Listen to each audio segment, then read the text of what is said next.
Piense y hágase rico. Napoleón Hill. Capítulo 2. El deseo. El punto inicial de todo logro. El primer paso hacia la riqueza. Cuando Edwin Barnes se bajó del tren de carga en Orange, New Jersey, hace más de 50 años, quizás pareciese un vagabundo, pero sus ideas eran las de un rey. Mientras se dirigía desde los rieles del ferrocarril hacia la oficina de Thomas Alva Edison, su cerebro trabajaba sin parar. Se veía a sí mismo de pie en presencia de Edison.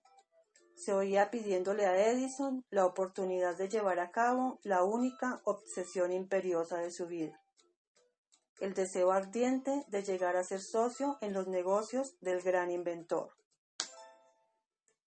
El deseo de Barnes no era una esperanza, no era un deseo insignificante, era un deseo vehemente, palpitante, que lo trascendía todo. Era una firme determinación. Algunos años después, Edwin Barnes volvió a pararse frente a Edison en la misma oficina en que se habría encontrado por primera vez con el inventor. En esta ocasión, el deseo se había convertido en realidad. Era socio de Edison. El sueño dominante de su vida se había hecho realidad. Barnes tuvo éxito porque eligió un objetivo definitivo y puso toda su energía, toda su fuerza de voluntad, todos sus esfuerzos, todo en pos de ese objetivo. El hombre que quemó puentes. Pasaron 5 años antes de que apareciera la oportunidad que había estado buscando.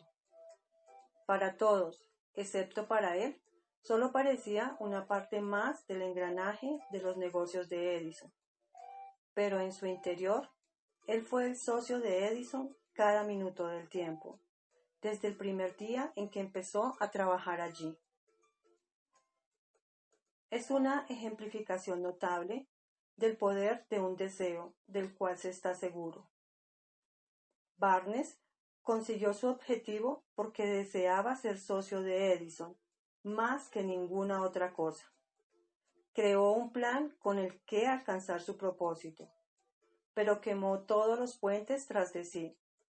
Se mantuvo firme en su deseo, hasta que éste se convirtió en la dominante obsesión de su vida y finalmente en un hecho. Cuando viajó a Orange, no se dijo a sí mismo: trataré de convencer a Edison de que me dé algún tipo de trabajo, sino: voy a ver a Edison para explicarle que he venido a hacer negocios con él.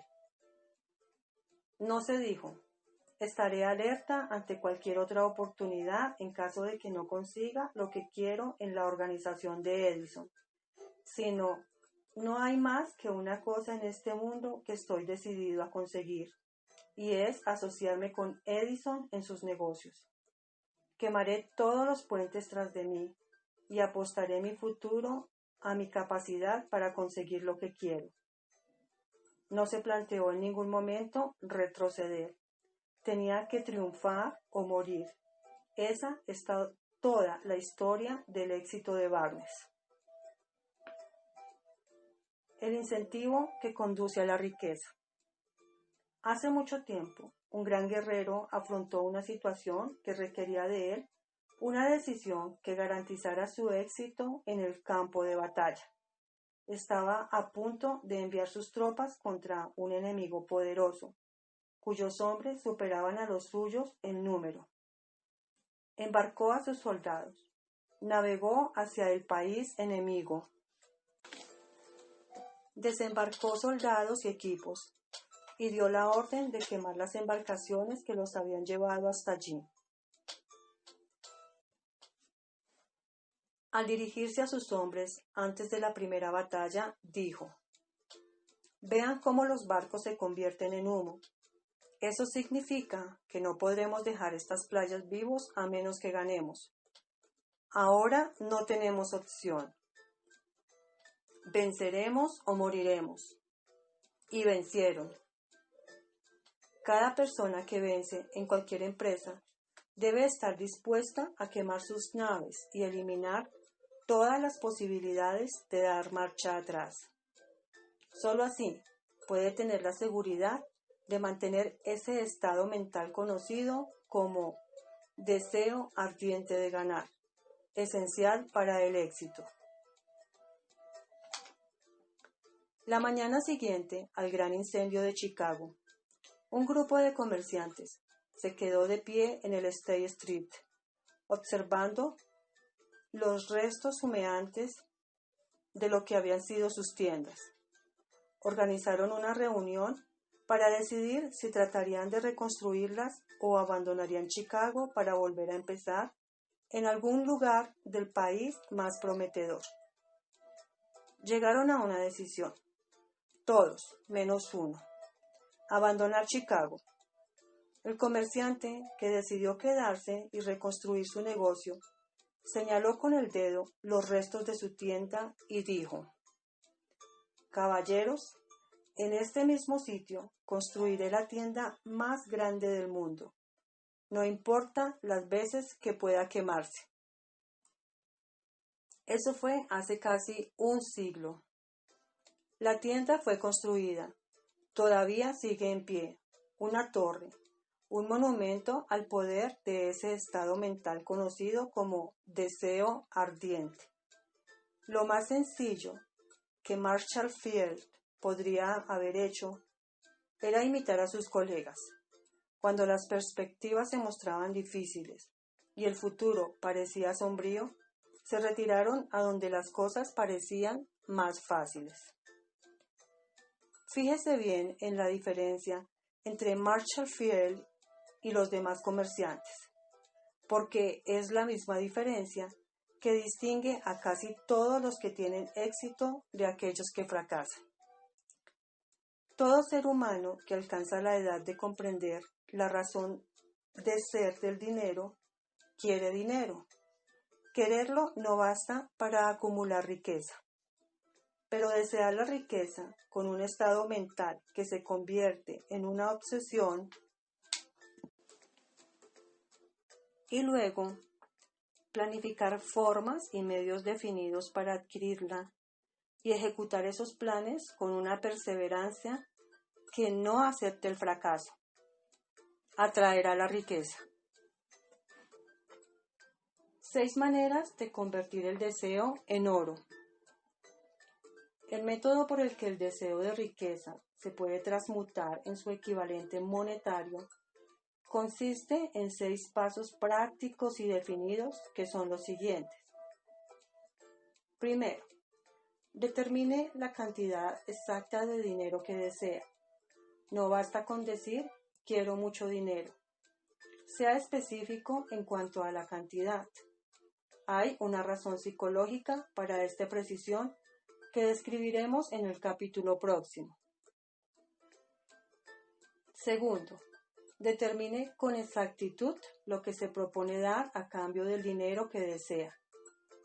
No se recibe algo por nada.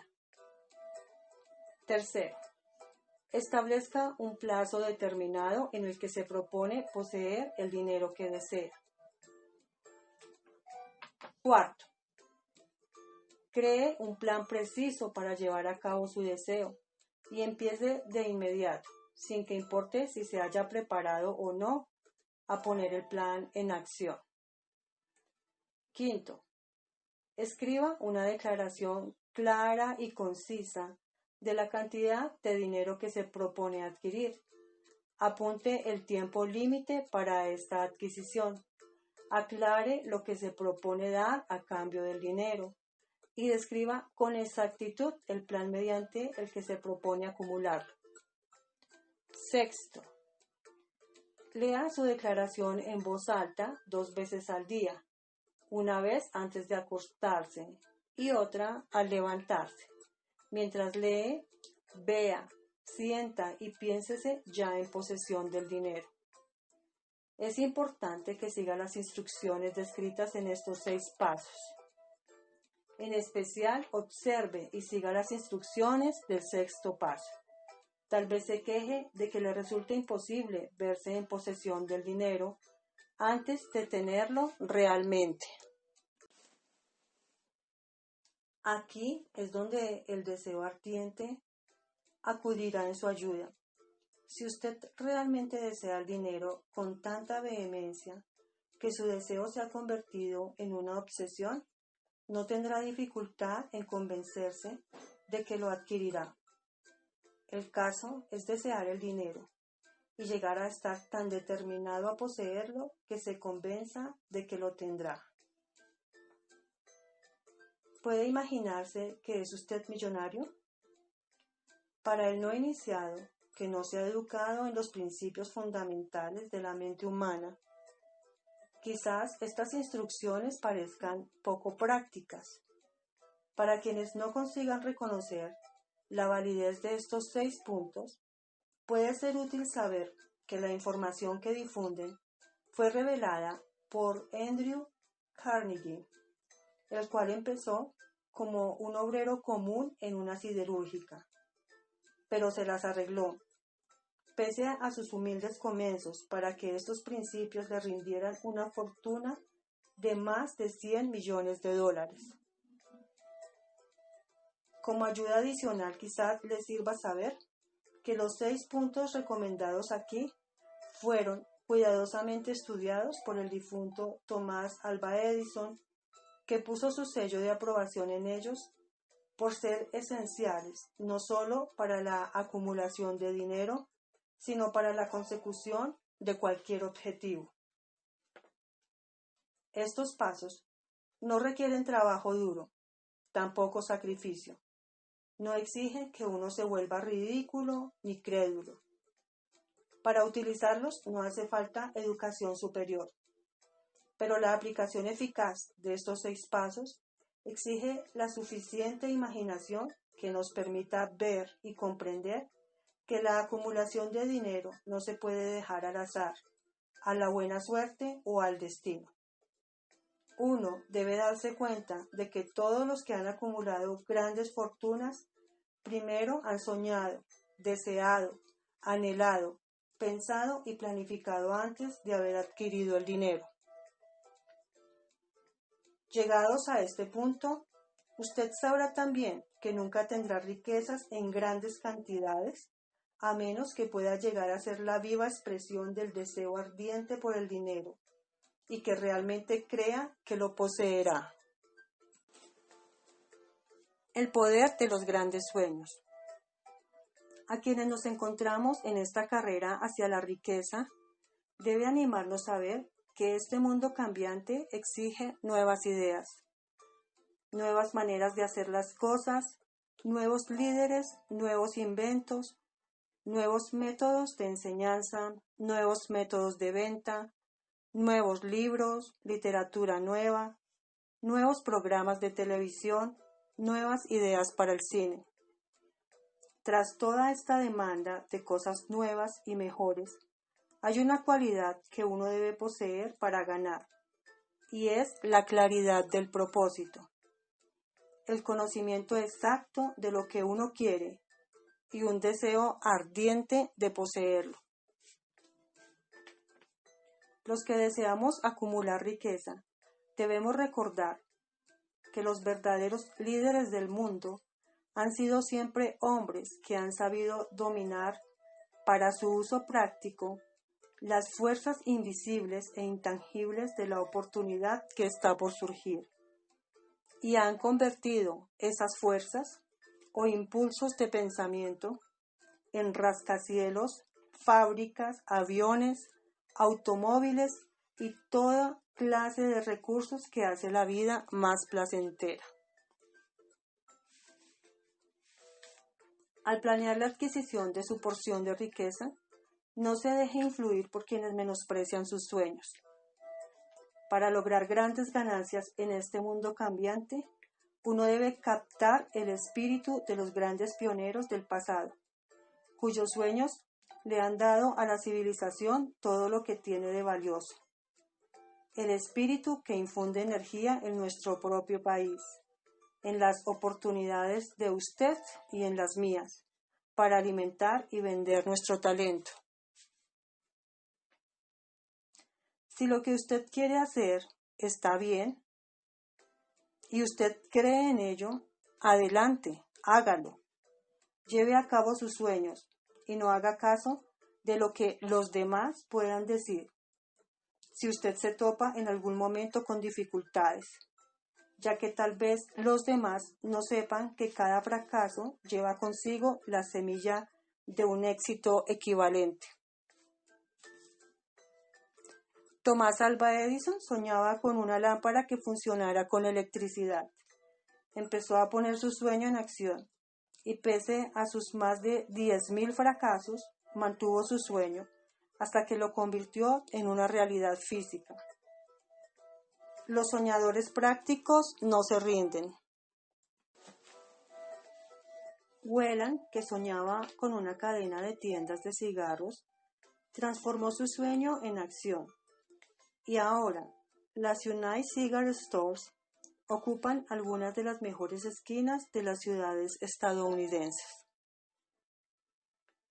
Los hermanos Wright soñaron con una máquina que volara por el aire. Ahora podemos ver en todo el mundo que sus sueños se han cumplido. Marconi soñaba con un sistema para dominar las intangibles fuerzas del éter. Las pruebas de que no soñaba en vano podemos encontrarlas en cada aparato de radio y de televisión que hay en el mundo. Quizá le interese saber que los amigos de Marconi lo pusieron bajo custodia y fue examinado en un hospital para psicópatas cuando anunció que había descubierto un principio mediante el cual podría enviar mensajes a través del aire, sin la ayuda de cables ni ningún otro medio físico de comunicación. A los soñadores de hoy en día les va mejor. El mundo está lleno de una abundancia de oportunidades que los soñadores del pasado jamás conocieron. ¿Cómo hacer que los sueños despeguen de la plataforma de lanzamiento? Un deseo ardiente de ser y de hacer es el punto inicial, desde que el soñador debe lanzarse. Los sueños no nacen en la indiferencia, pereza o falta de ambición. Recuerde que todos los que consiguen triunfar tienen un mal comienzo y pasan por muchas dificultades antes de llegar. El cambio en la vida de la gente de éxito suele surgir en el momento de alguna crisis, a través de la cual les es presentado su otro yo. John Bunyan escribió Progreso del Peregrino, que se cuenta entre lo mejor de la literatura inglesa. Después de haber estado confinado en prisión y haber sido duramente castigado a causa de sus ideas sobre la religión. O. Henry descubrió el genio que dormía en su interior después de haber conocido grandes infortunios y estar encarcelado en Columbus, Ohio. Forzado a través de la desgracia a conocer a su otro yo y a usar su imaginación, descubrió que era un gran autor en vez de un miserable criminal imaginado social. Charles Dickens empezó pegando etiquetas en latas de betún. La tragedia de su primer amor penetró las profundidades de su alma para convertirlo en uno de los más grandiosos autores del mundo. Esa tragedia produjo primero David Copperfield y luego una sucesión de obras que hacen un mundo mejor y más rico a todo aquel que lee sus libros. Helen Keller se quedó sorda, muda y ciega después de nacer. Pese a su terrible desgracia, ha escrito su nombre con letras indelebles en las páginas de la historia de los grandes. Toda su vida ha sido la demostración de que nadie está derrotado mientras no acepte la derrota como una realidad. Robert Burns era un campesino analfabeto, sufrió la maldición de la pobreza y creció para ser un borracho. El mundo fue mejor gracias a su vida, porque vistió de prendas hermosas sus pensamientos poéticos y por tanto arrancó un espino para plantar un rosal en su lugar. Beethoven era sordo y Milton ciego, pero sus nombres perdurarán en el tiempo porque soñaron y tradujeron sus sueños en ideas organizadas. Hay una diferencia entre suspirar por algo y hallarse preparado para recibirlo. Nadie se encuentra listo para nada hasta que no crea que puede adquirirlo. El estado mental debe ser la convicción y no la mera esperanza o anhelo. La mente abierta es esencial para creer. La mente cerrada no inspira fe, ni coraje, ni convicción.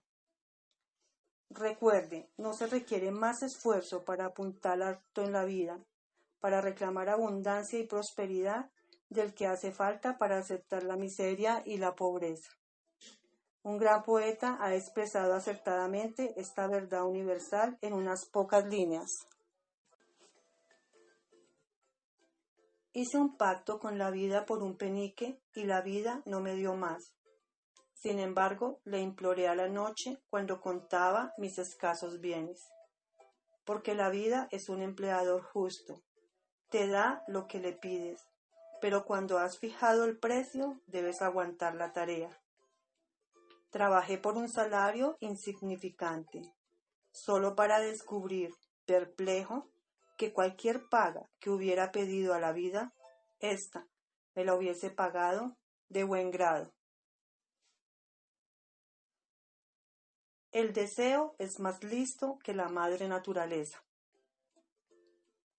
Como culminación adecuada de este capítulo, quiero presentar a una de las personas más excepcionales que he conocido. Lo vi por primera vez pocos minutos después de que hubiera nacido.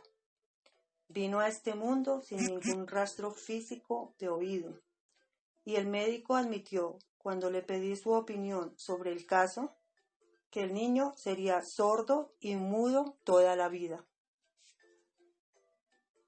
Me opuse a la opinión del médico. Estaba en mi derecho. Yo era el padre del niño. Tomé una decisión y me formé una opinión, pero expresé esa opinión en silencio en el fondo de mi corazón. En mi interior supe que mi hijo oiría y hablaría. ¿Cómo? Estaba seguro de que tenía que haber una manera y sabía que la encontraría. Pensé en las palabras del inmortal Emerson. El curso de las cosas acontece para enseñarnos la fe. Solo necesitamos estar atentos. Hay indicadores, claves para cada uno de nosotros, y si escuchamos con humildad oiremos la palabra justa. La palabra justa, deseo, mucho más que ninguna otra cosa. Yo deseaba que mi hijo no fuera sordomudo. De ese deseo no me alejé jamás, ni por un segundo. ¿Qué podía hacer? ¿Encontraría alguna forma de trasplantar a ese niño mi propio deseo ardiente de dar con maneras y medios de hacer llegar el sonido a su cerebro sin la ayuda de los oídos? Tan pronto como el niño fuese lo bastante mayor para cooperar, le llenaría la cabeza de tal manera de ese deseo ardiente que la naturaleza lo traduciría en realidad con sus propios métodos. Todos estos pensamientos pasaron por mi mente, pero no hablé de ellos con nadie.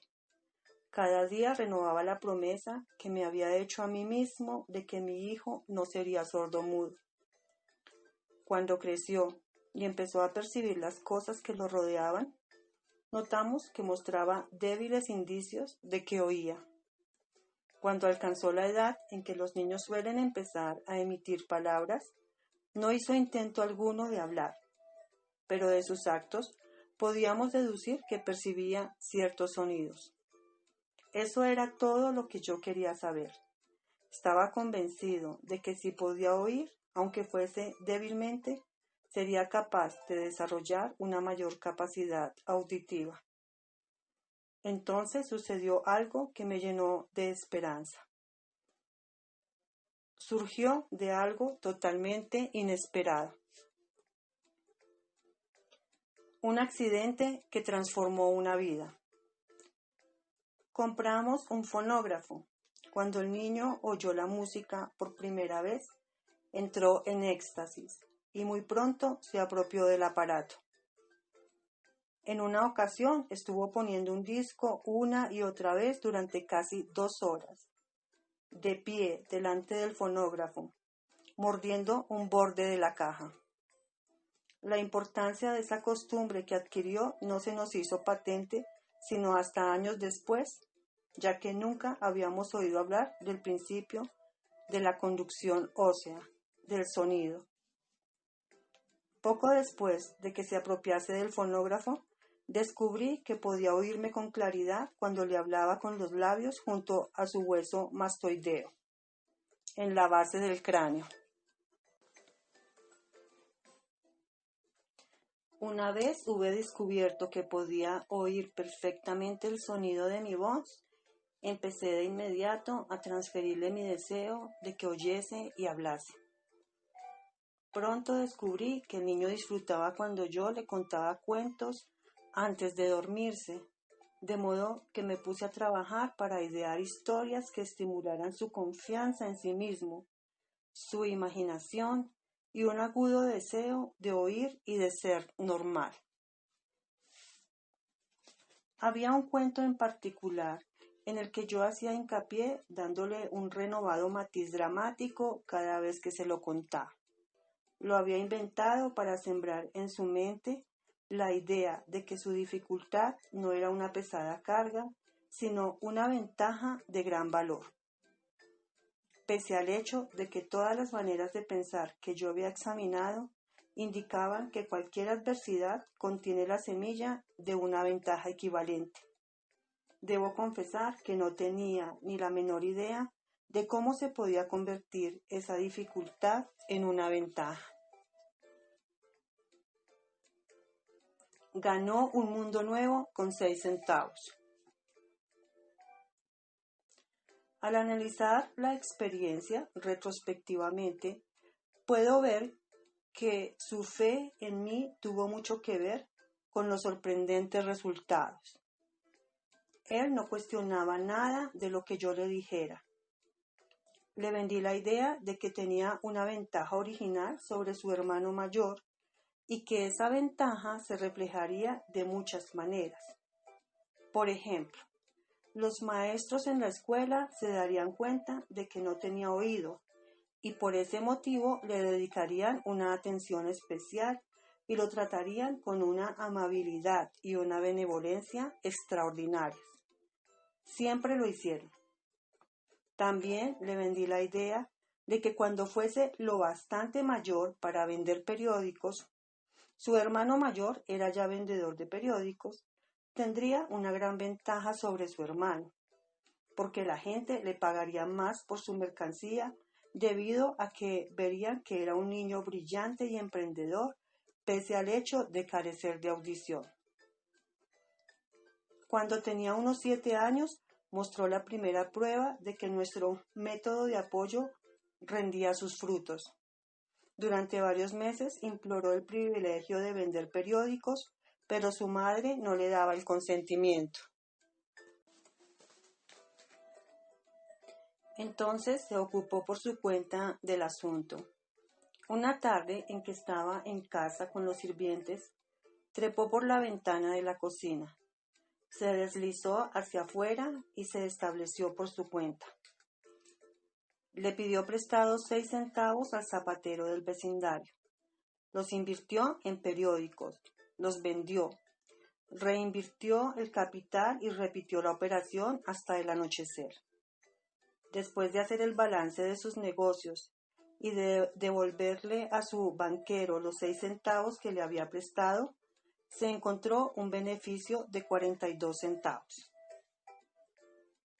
Cuando volvimos a casa aquella noche, lo encontramos durmiendo en su cama, apretando el dinero en un puño. Su madre le abrió la mano, cogió las monedas y se puso a llorar. Me sorprendió. Llorar por la primera victoria de su hijo me pareció fuera de lugar. Mi reacción fue a la inversa.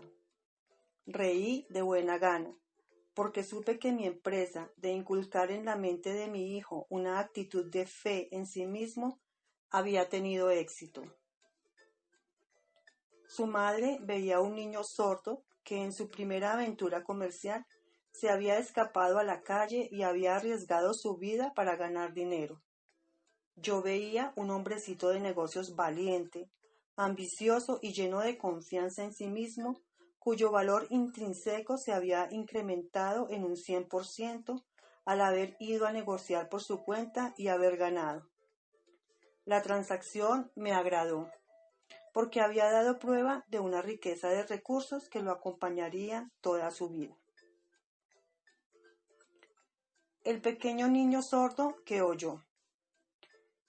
El pequeño sordo asistió a la escuela, al instituto y a la universidad sin que fuese capaz de oír a sus maestros, excepto cuando le gritaban fuerte a corta distancia. No asistió a una escuela para sordos. No le permitimos que aprendiese el lenguaje de los sordomudos.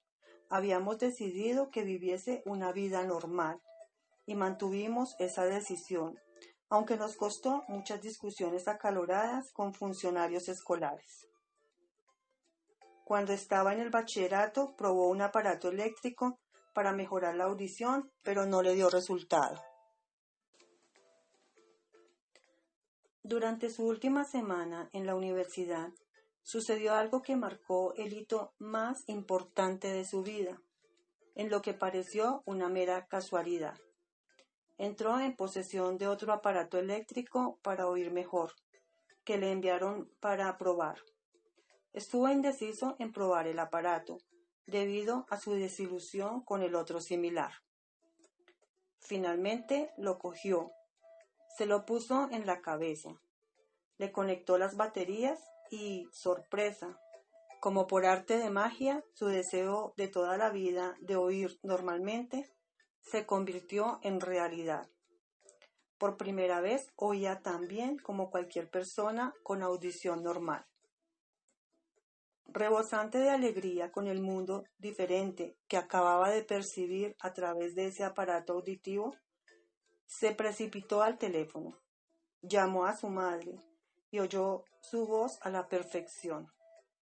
Al día siguiente oía con claridad las voces de sus profesores en clase. Por primera vez en su vida, también mi hijo podía conversar con la gente sin necesidad de que le hablaran con voz de trueno. Realmente había entrado en posesión de un mundo distinto. El deseo había comenzado a pagar dividendos, pero la victoria todavía no estaba completa. El muchacho tenía que encontrar todavía una manera definida y práctica de convertir su desventaja en una ventaja equivalente. Ideas que obran milagros.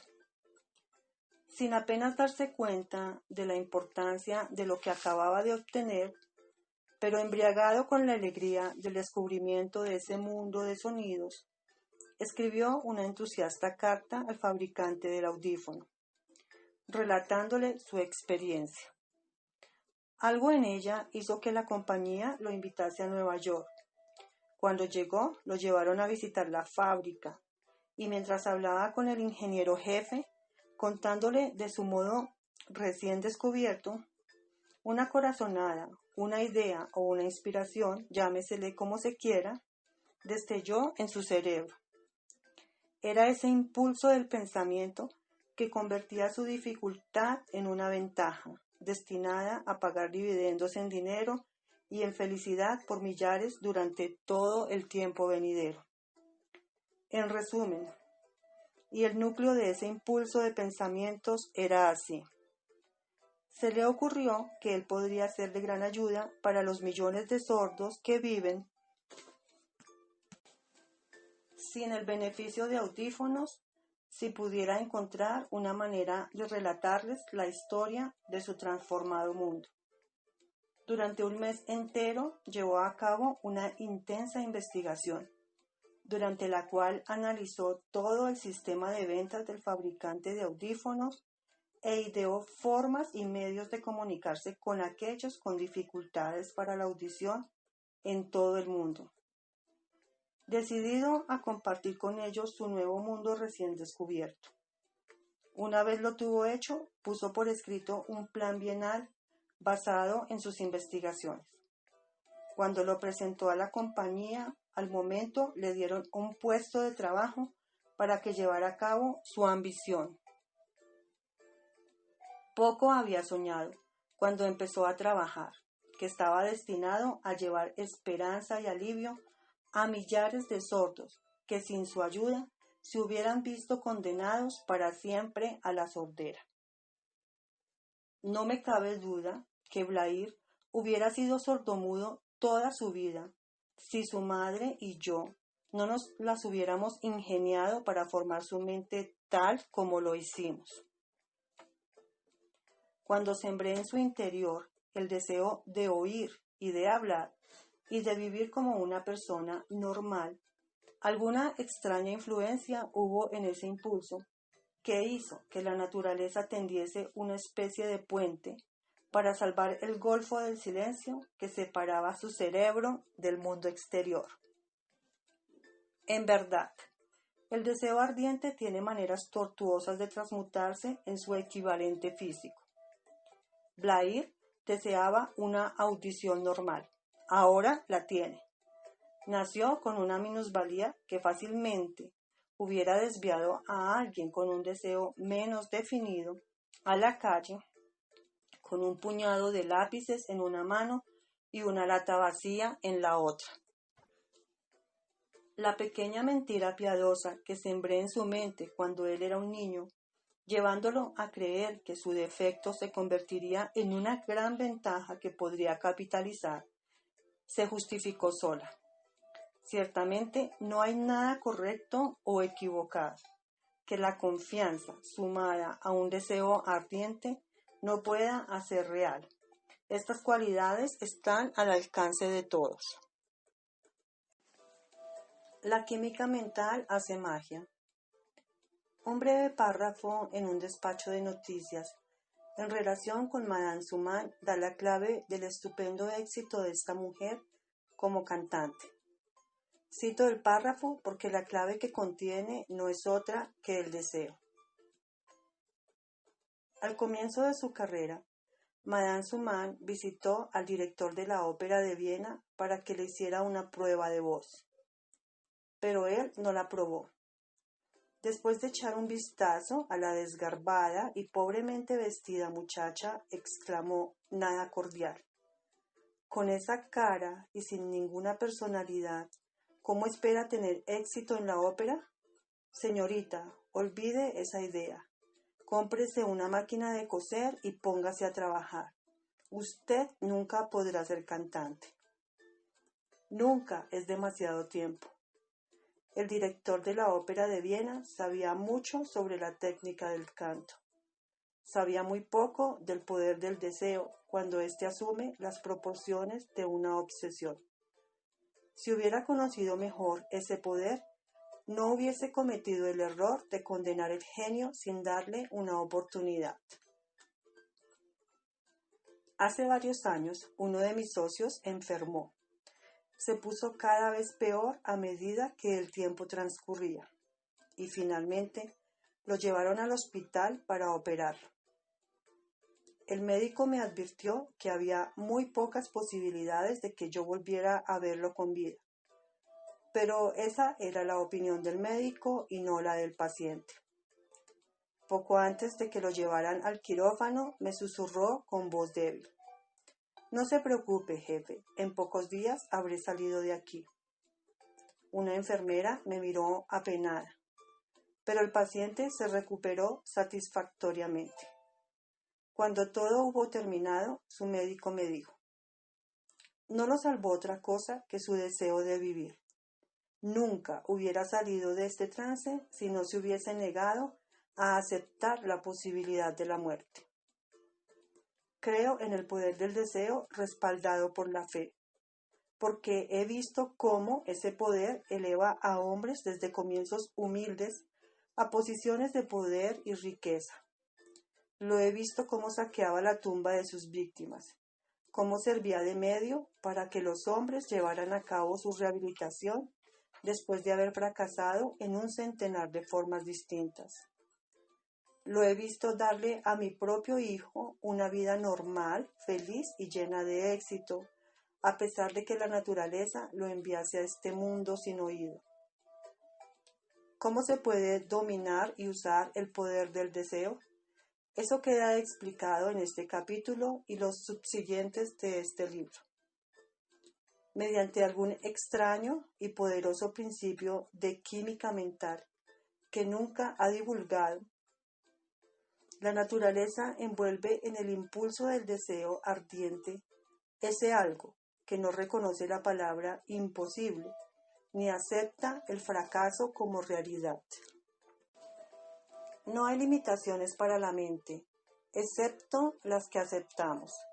Tanto la pobreza y la riqueza son vástagos del pensamiento.